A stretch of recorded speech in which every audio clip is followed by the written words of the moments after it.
Hi everyone, I'm back again with another of my absolute beginners miniature series. So I'm using these sea white postcards, which I'll pop a link in the description if you're interested in those. And I'm using Cotman pans. I've got two brushes today. I'm using a round number 6 and a rigger, a number 2 rigger. So this is a long thin brush. We're going to have a go at some lovely trees today. So I'm going to use 3 colours today. Start by getting a little bit of water on. A bit more work when you're just using a number 6. Just take the water on, and I'm going to come 2/3 of the way down with water. I've actually taped this time to a back of a pad so that I can twizzle round. So this is cadmium yellow I'm going to start with. I'm going to pop in some golden hues. I'm thinking golden autumn colours. If I had a choice, I'd probably use raw sienna. You could use yellow ochre. It's just this is what I've got in this pan, and as part of this series I'm using what I've got in this pan.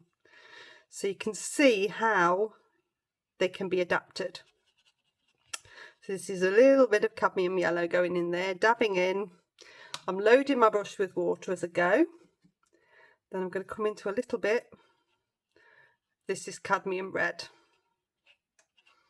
So I'm going to bring some bits of that in.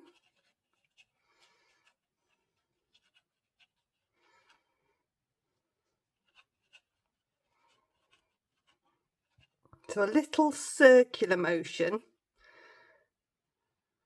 And this is like an indication of some autumn trees and foliage in the background. Pushing down with a brush, circular motion.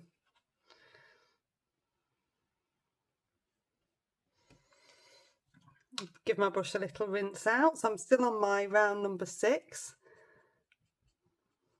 I'm going to come into some burnt umber.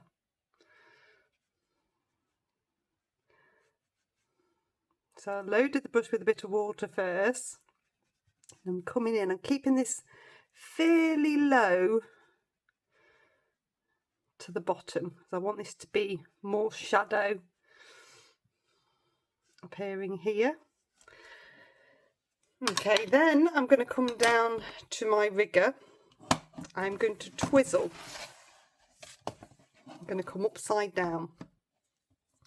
Dip my rigger in some water, and I'm going to come into the burnt umber.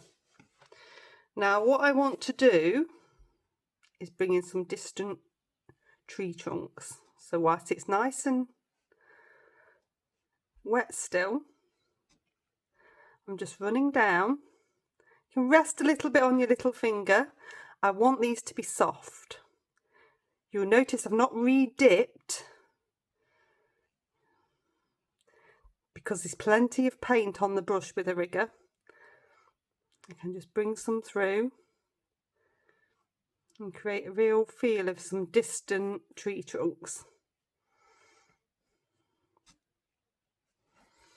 Now I twizzle upside down because when I paint this way I find it easier to get to a point painting this way.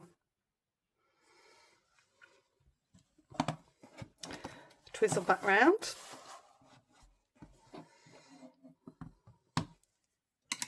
Give that a rinse off, and then I'm going to come back to my round number 6. Take on a little bit of water. We're going to leave that fine gap in between. Just that fine line so that they don't blend together too soon.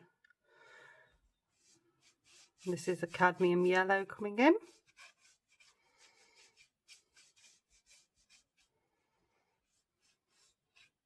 You can see them doing horizontal strokes now.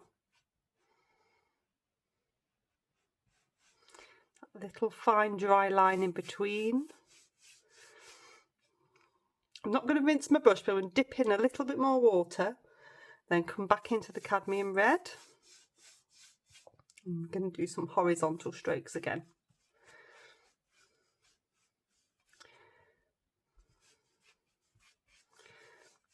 I'm taking more to the front, less to the back, so it gives a sense of distance. Give that brush a really good rinse. I'm going to dab back into the water and then into the burnt umber. Again, I'm going to bring that through in the foreground. Then I'm going to dab a little bit off on the tissue, and I want a little bit on the brush, and I'm going to bring that through as a bit of shadow. There's only a tiny bit on here. That horizontal stroke, and it's just giving a sense of shadow. This bit here where it's a bit thicker is lifting up, and it's giving a sense of mistiness as well. So I'm going to dry this one off.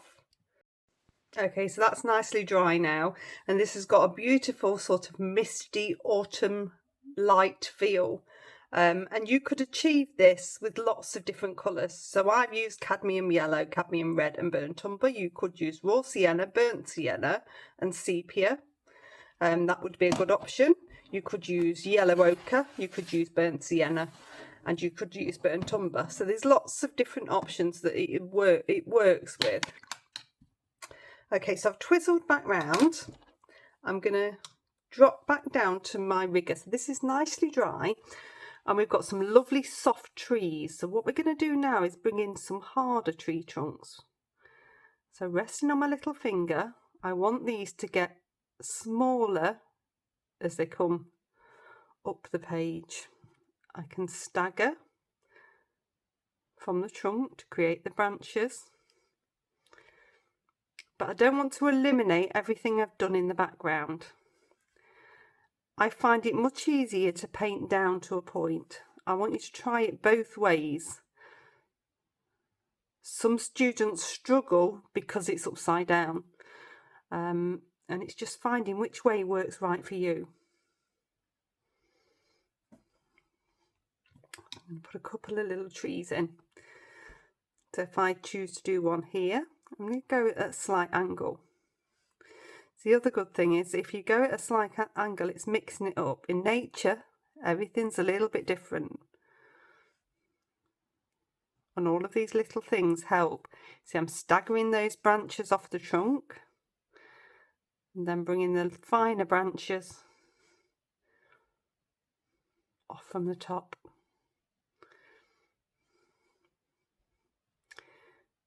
You could do this with a small, like a number 2 detail brush.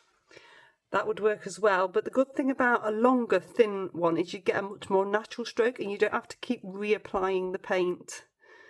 If you've got a small detailer brush, you're going to have to dip in a lot more.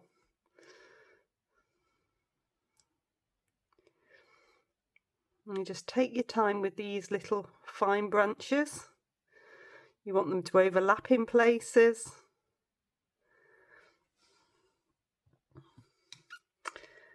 I'll pop a couple this side as well.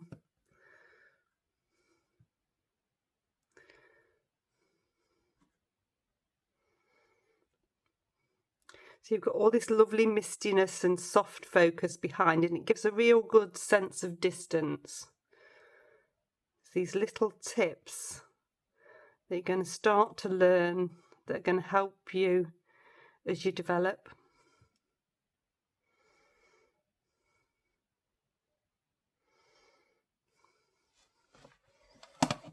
I'll twizzle this back round. You can see that beautiful sense of distance here now. Still working with the rigger. Just going to dab in a little bit. So this is still on to dry. I'm just going to build up at the bottom. This is going to give a little additional depth just in this area.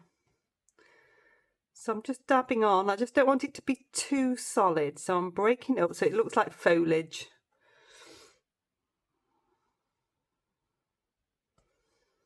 So just a few little dabs.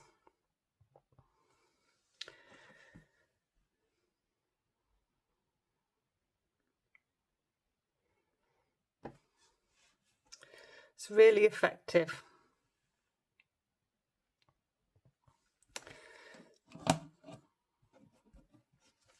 So that's got a really nice sense of distance. This has got a lovely sense of mistiness. If I just twizzle round just a little bit, again, I'm just going to pop in some twiggy bits just here, just so it gives a little bit of foreground interest.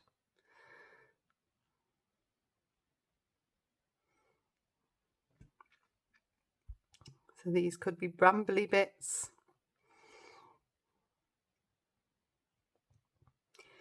Again, don't eliminate everything you've done. You just want a little bit there. Okay, I'll dry that one off. And there we go, so that's all dried off, and I've taken the tape off so you can see the full effect. So really simple techniques for you that can create a beautiful finish.